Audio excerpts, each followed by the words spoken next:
அதற்கான தண்டனை அணிவிச்சே தீரணும். ரெண்டாவது, இந்த அரசு வாகனத்தை தோழர் கூட சொன்னாங்க தேவாலயத்துக்கு பயன்படுத்துறாங்க. யாருடைய துட்டு இது?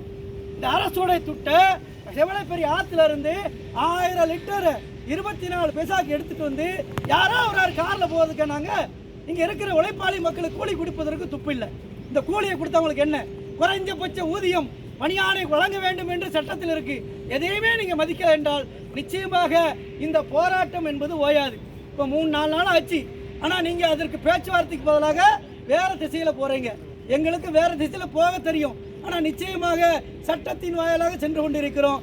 நீங்க கோர்ட்டுக்கு போங்க. நிச்சயமாக இங்க இருக்கின்ற அதிகாரிகள் அனைவரும் மாற்றப்படுவார்கள். அதுல எந்த மாற்று கருத்து இல்லை. சிஐடி இதுவரைக்கும் மோதின அதிகாரி யாருமே நிச்சயமாக அங்க இருந்தது கிடையாது. ஏன்னா நாங்கள் சட்ட ரீதியாக எதிர்கொள்வோம். உங்களை மாதிரி உசுப்பேத்தி கம்ப்ளைண்ட் கொடுத்துருவோம், வேற மாதிரி நடவடிக்கை எடுக்க மாட்டோம்.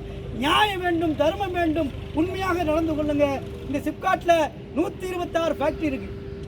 அங்கே தண்ணி நின்றுச்சுன்னா இப்போ பல ஃபேக்டரியில் பல தொழிலாளர்களை வேலையை நிறுத்திட்டாங்கன்னு சொல்கிறாங்க. ஏன்னா உற்பத்தி இல்லை. உற்பத்தி செய்வதற்கு தண்ணீர் தேவைப்படுகிறது. 60 லட்சம் லிட்டர் ஒரு நாளைக்கு இங்கே தேவைப்படுது. ஆனால் 30 லட்சம் லிட்டர் தான் கொடுக்க முடியுது. இந்த 30 லட்சம் லிட்டரில் 126 ஃபேக்டரி செயல்படுது.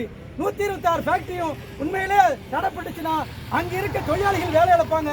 வேலை இழந்தா அனைத்து தொழில் இணைந்து இந்த சிப்காட்டை முற்றுகையிடும் என்பதை இந்த போராட்டத்தின் வாயிலாக தெரிவித்துக் கொள்கிறோம். உடனடியாக தேவையில்லாத முட்டாள்தனமான வழியை விட்டுட்டு தொழிற்சங்க தலைவர்களை அழைத்து பேச வேண்டும் என்றுதான் எங்களுடைய பிரதான கோரிக்கை.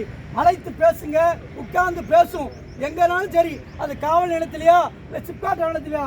ஆனால் மிரட்டுவதற்கும் உரட்டுவதற்கும் நாங்கள் சிஐடி ஒருபோதும் அடிபடிய மாட்டோம் என்று கேட்டுக்கொண்டு இந்த ஆர்ப்பாட்டத்தை நிறைவு செய்ய வாய்ப்பளித்த நல்ல உலகத்துக்கு நன்றி பாராட்டி விடைபெறுகிறேன்.